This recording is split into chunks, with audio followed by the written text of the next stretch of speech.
The auction house was filled with the hum of voices, the shuffle of feet on worn wooden floors, and the echo of a place that had witnessed countless transactions, each one more eager than the last.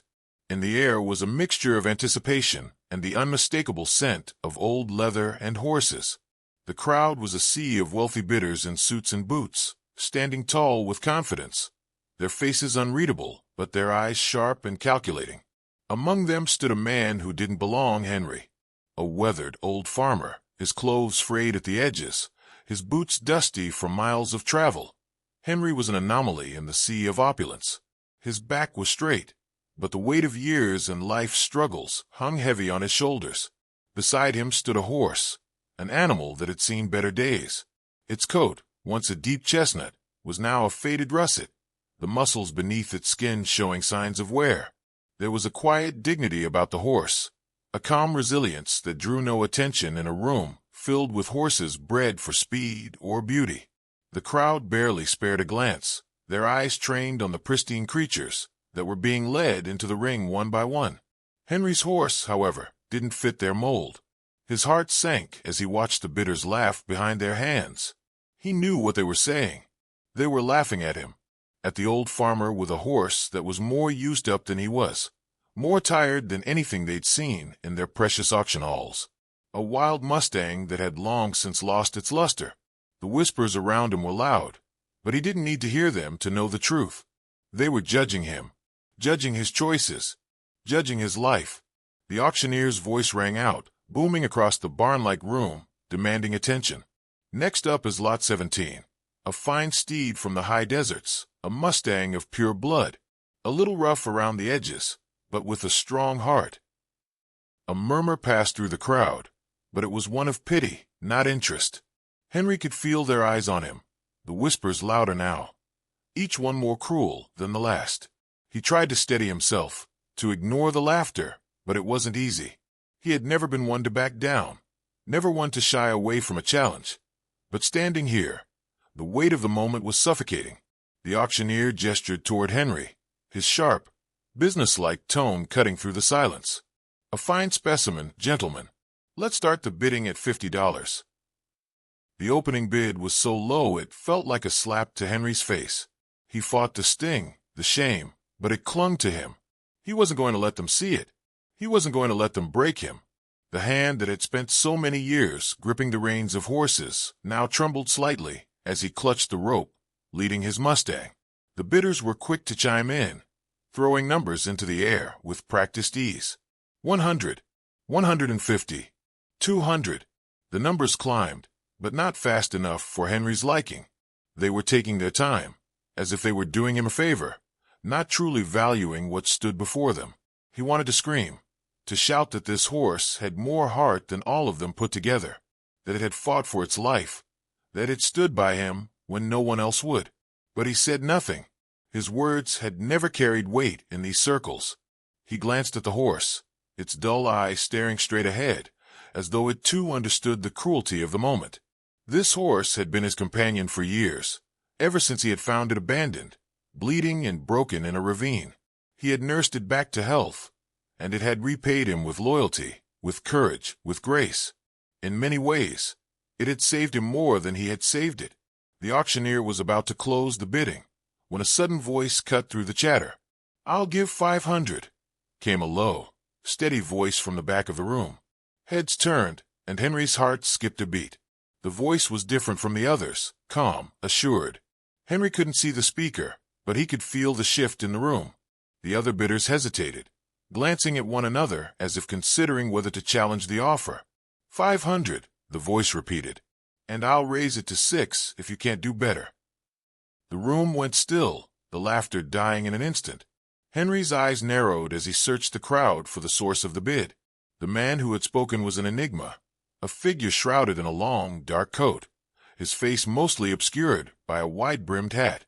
He stood with the quiet confidence of someone who knew the worth of the horse that stood before him. The auctioneer seemed taken aback, but he quickly recovered. 600. Do I hear 7? But the mysterious bidder did not respond. Instead, he took a step forward, his gaze locked on the horse. There was something in his eyes, something that made Henry's pulse race. It wasn't just the money. It wasn't just the bid.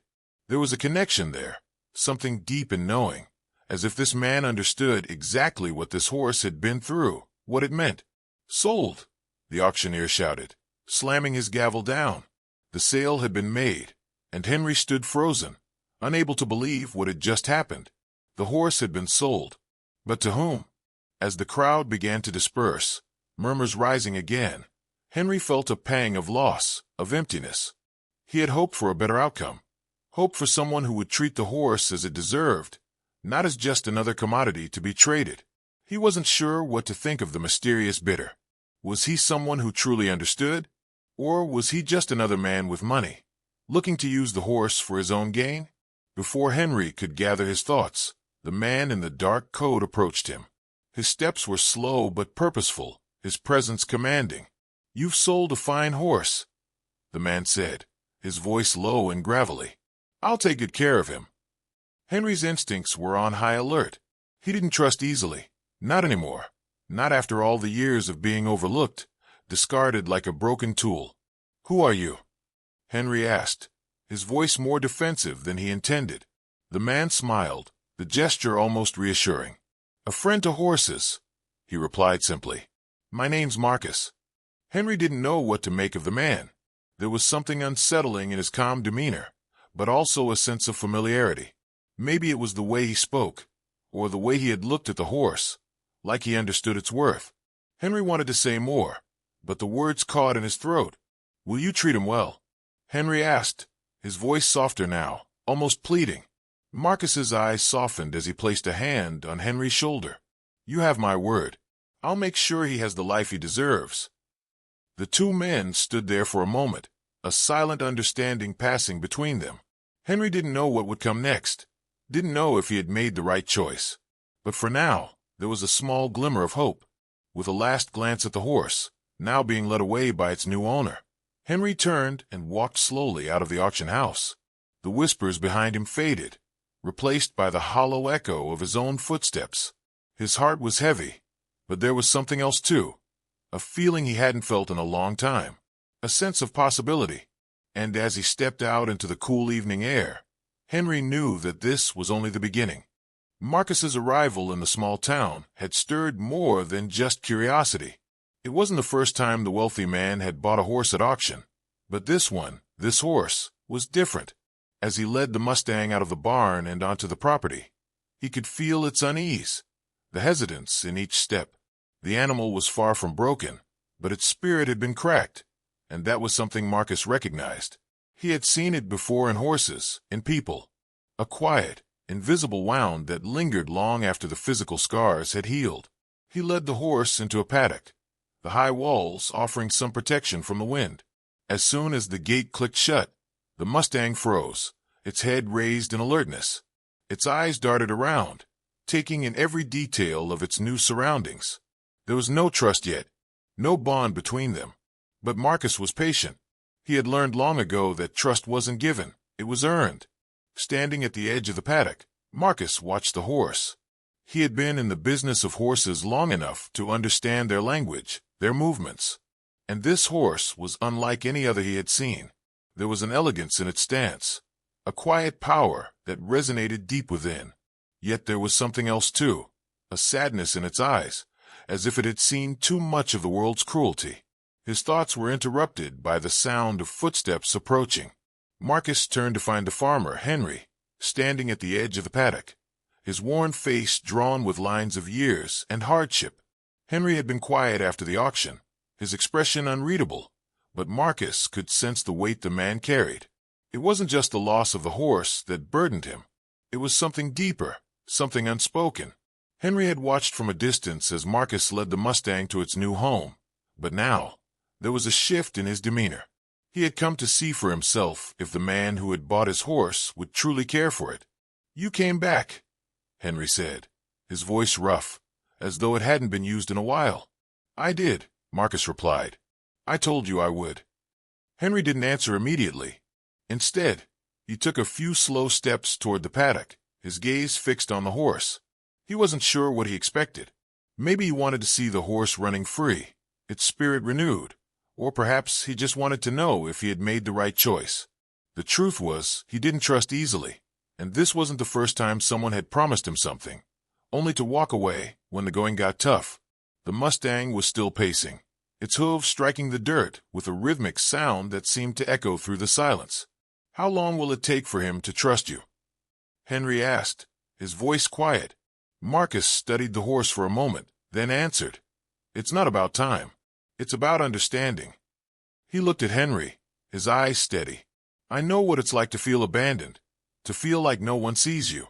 But this horse, he's not broken. He just needs to know that he's worth something." Henry's face softened, a flicker of something like hope passing through his eyes. But it was fleeting, and he turned away quickly, unwilling to show too much emotion. "I've tried," Henry muttered. "Tried everything I could.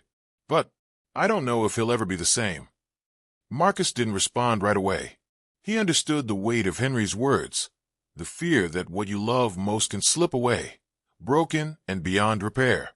He had been there too, many times. He had been the one to feel the sting of loss, the pain of seeing something valuable fade. But that didn't mean it was over. That didn't mean there wasn't a way back. "You didn't break him," Marcus said after a long pause. "But maybe it's time someone else helped him heal. Not all wounds show on the outside." The silence stretched between them, thick and heavy. Henry's eyes darted back to the Mustang, now standing still in the center of the paddock. There was a wildness to it, a fierceness that had yet to be tamed, and that gave Henry some comfort. In some ways, he knew the horse better than anyone, its stubbornness, its pride. They were two sides of the same coin, both battered by life, but still standing, still fighting. "I don't know what to do with him now," Henry said, the words coming out in a rush, as if he couldn't hold them back any longer. "I've lost my farm. No crops. No money. No future. And he was the only thing I had left. I couldn't let him go, not like that. But Henry stopped, his throat tightening as he fought to keep his composure. "I don't know how much more I can take." Marcus watched the farmer closely. He had seen that look before, in the eyes of men who had been broken by life's unfairness. The hopelessness, the uncertainty, the feeling that there was no point in fighting anymore. But Marcus also knew that within those very same men lay a hidden strength, a will to survive, even when everything seemed lost. "Sometimes the hardest thing to do is let go," Marcus said, his voice soft, but firm. "But sometimes, letting go is the only way to move forward." Henry's gaze dropped to the ground, and for a moment, Marcus thought he might walk away. But then, Henry spoke again, his voice low and hesitant. "You really think he can be better? After all this time?" Henry asked, his voice cracking slightly. "I do," Marcus answered. "But not just him. You too." Henry met his gaze, searching Marcus's face for any sign of insincerity. But he found none. Marcus's eyes were calm, steady, like the horizon after a storm. There was no promise of an easy fix, no guarantee that everything would turn out exactly as they hoped. But there was something in Marcus's demeanor, a quiet conviction, that made Henry believe, if only for a moment, that things could change, that it was possible to find redemption, even for a man and a horse who had been left behind by the world. "You're going to help him, aren't you?" Henry said, his voice almost pleading now, as if he were asking for something he couldn't give himself. Marcus nodded slowly. "I will. I'll help him find his way, just like I'll help you find yours." There was a long pause, the air between them thick with unspoken words. Finally, Henry stepped back, his shoulders heavy with resignation. "Thank you," he said, his voice barely above a whisper. "I didn't know if I could trust anyone again." Marcus nodded, the weight of the moment settling around them. Sometimes, trust is something you have to rebuild, one step at a time. Henry turned to leave, but before he did, he glanced over his shoulder one last time at the horse. The Mustang stood tall in the paddock, its head raised high, its eyes searching the horizon. It was still unsure, still guarded, but there was something in its posture that spoke of a silent strength. Henry could see it now, what Marcus had seen. There was more to this horse than just the pain it carried. There was a fire inside, something that refused to be snuffed out, no matter how many times life had tried. "I'll leave him in your hands," Henry said, his voice steady now. "But I'll be back to see how he's doing." "You can come by whenever you want," Marcus replied. "But remember, he's not just my horse. He's yours too." With that, Henry turned and walked away, his steps slow but resolute. As he disappeared into the distance, Marcus stood there for a moment longer, watching the Mustang, wondering if Henry had truly understood what had just been said. It wasn't just about the horse. It was about both of them. Their paths had crossed in that auction house for a reason, and Marcus had no intention of letting them slip apart so easily. Not when there was still so much left to be done. Not when there was still so much to be healed. The days stretched into weeks, and Marcus continued to work with the Mustang, never once wavering in his dedication. Each morning, as the sun rose over the horizon, he would be there, in the paddock, a quiet observer of the horse's progress. It wasn't an easy task, nor a quick one, but it was one Marcus had taken on with a full understanding of what it meant: patience, trust, and a quiet but relentless belief in the possibility of change. The horse, once wild and unyielding, had slowly begun to respond. At first, there were only brief moments of connection, fleeting glances, a soft nicker in response to Marcus's voice. But those moments were enough to remind him why he did what he did. Every small victory, every bit of progress, felt like an achievement. The Mustang was no longer a stranger, no longer a wild creature locked in fear. It was beginning to soften, just as Marcus hoped it would. In the quiet hours of the morning, when the world was still wrapped in silence, Marcus would approach the horse with gentle steps, letting the animal hear his movements before he ever came into sight. The Mustang would flinch at first, its head jerking up in alarm, but it no longer ran. It stayed, waiting, studying the man who had become its only constant. One morning, as the dew still clung to the grass, Marcus walked into the paddock, his hands held out at his sides, making himself as unthreatening as possible. The Mustang stood in the corner, its ears flicking back and forth as it watched him approach. It was moments like these that tested Marcus's patience, moments when it seemed as though everything could slip away. But he didn't rush. He simply stood, letting the animal decide what to do next. The Mustang took a few hesitant steps toward him, its movements slow but deliberate. Marcus's breath caught, and for a moment, the world seemed to hold its breath too. When the horse stopped just out of arm's reach, Marcus spoke in a soft voice, the words barely more than a murmur. "You're not alone anymore," he said, his voice carrying more than just reassurance. It was a promise. "You're not alone." The horse seemed to consider the words for a long time, its eyes reflecting something deeper than just the surface of its fear. There was a flicker of recognition in its gaze, a moment where it seemed to understand. It took another step forward, its head dipping just slightly, as if acknowledging Marcus's presence, if not yet fully trusting it. That was enough. Marcus didn't reach out, didn't try to touch it. Instead, he slowly lowered his hand, his palm open and inviting, but not demanding. The Mustang hesitated, its nostrils flaring as it sniffed the air. And then, in a movement so swift that Marcus almost missed it, the horse extended its nose toward him, brushing the tip of his fingers with its breath. It wasn't much, but it was everything. Marcus let out a breath he hadn't realized he was holding, and for a moment, time seemed to stand still. He had crossed a threshold. The Mustang was letting him in, just a little, but enough to signal the beginning of something new. That same afternoon, Henry returned, as promised. He had been away for a few weeks, dealing with the aftermath of losing his farm and trying to find work where he could. But he had never forgotten the horse, never stopped thinking about the animal he had once cared for, the one that had been part of his life for so long.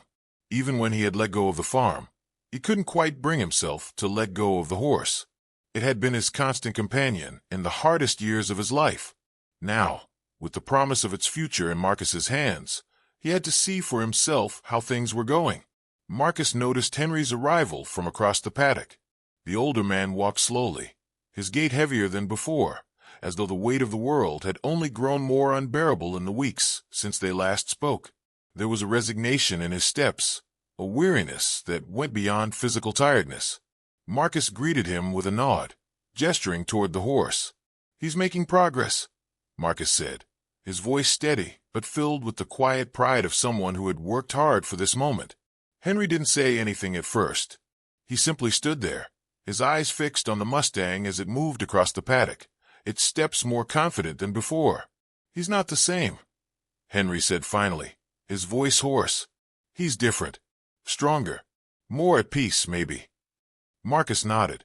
"That's because he's learning to trust again. But it's not just him. You're part of that change, too." Henry looked at him, brow furrowed, unsure of what Marcus meant. "What do you mean?" "The horse can't do it alone," Marcus said, his gaze never leaving the Mustang. "Neither can you." For a moment, the words hung in the air, thick with meaning. Henry shifted uncomfortably, as though he could feel the weight of what Marcus was saying.